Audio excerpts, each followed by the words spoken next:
Good morning mga ka-farmer. So, nandito tayo ngayon sa straight joint na naman tayo ng 26 way plus dalawang lateral na nag-supply sa dalawang bahay na yan. So, ipapakita ko sa inyo paano balatan to. Tingnan nyo guys, oh, makapal. So, yan yung 26 na tube plus center. Tapos syempre may color coding yan. Tapos din mo yung balat. Maliban sa isa, may dalawa yung ano niya, yung nakabalat niya. So ang bilang niyan guys,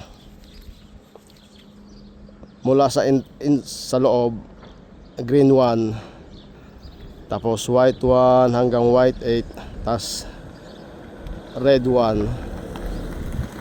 Tapos pagkatapos ng red 1, green 2, tapos yellow hanggang 7, blue hanggang 7, tapos R2. Yan ang color coding ng tubing dito. So, papakita ko sa inyo paano balatan to. Ito yung pinaka ano niya, snell kung tawagin. So, ito yung teeth. Kailangan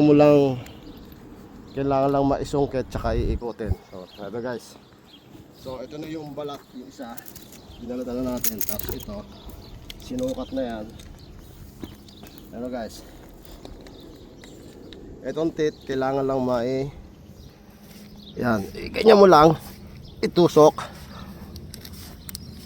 Tapos ito yan, nakakagat, basta makakagat lang siya. Tapos tsaka mo ikot.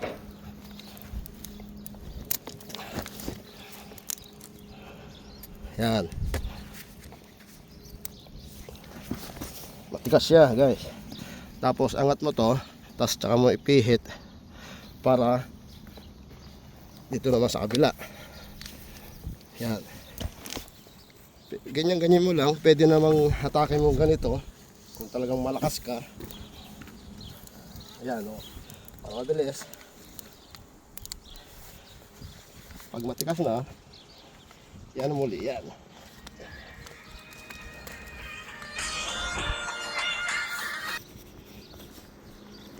May tumawag kaya continue tayo. So I think enough na yan. So kahit hindi natin ubusin na yan, tapos putulin natin gamit ng cutter.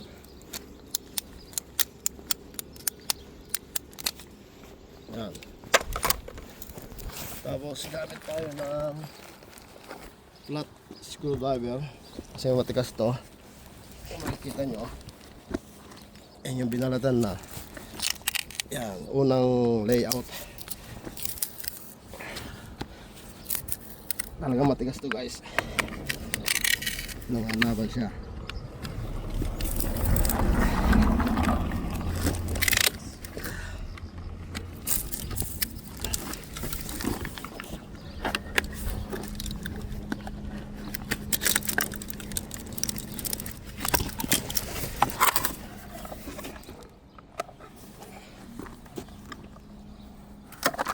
Yan na.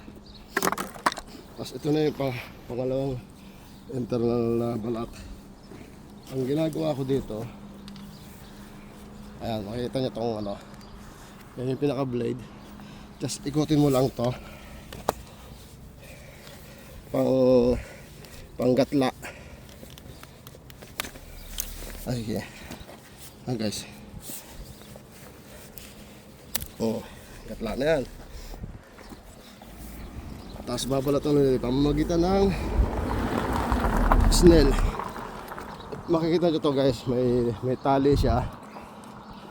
Ang ginagawa ko, dito ko siya tinatapat.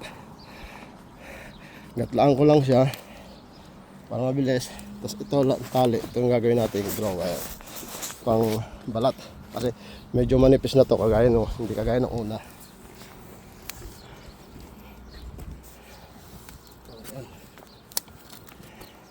Tapos tanggalin na natin. Okay guys. Tapos yan, straight joint natin yan. Yan lang po guys. Yan ang technique. Yan ang, hindi naman technique, yan ang pamamaraan ko ng pagbabalat ng tube ng 26 way micro duct. Yun lang po guys. Sa susunod ulit. Bye bye. Ilang minuto kuya?